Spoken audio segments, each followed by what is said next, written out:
Hai rakan-rakan nonton. Hari ni. Hai rakan-rakan nonton. Hari guru dah nak tiba.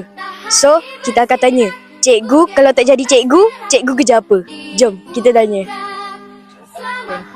Hai Cikgu Roslina, kalau cikgu tak jadi cikgu, cikgu jadi apa?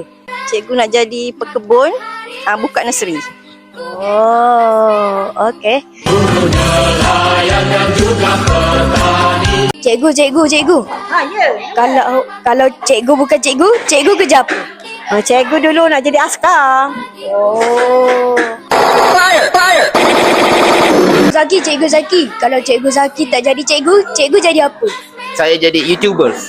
Hello guys. Cikgu Alfian. Kalau cikgu tak jadi cikgu, cikgu jadi apa? Kalau cikgu tak jadi cikgu, cikgu mungkin jadi usahawan. Wow. Belajar laris. Cikgu. Kalau cikgu tak jadi cikgu, cikgu jadi apa? Kalau cikgu tak jadi cikgu, Cikgu cikgu jadi apa? Cikgu duduk rumah jaga anak. Jadi suri rumah. Oh. Hey, what's up guys? Ya Allah, lamanya tak buat video masak. Cikgu. Kalau cikgu tak jadi cikgu, cikgu jadi apa? Saya nak jadi kameraman jejak Rasul. Oh.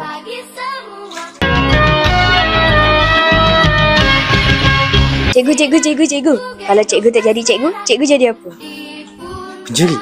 Curi hati. Oh my god.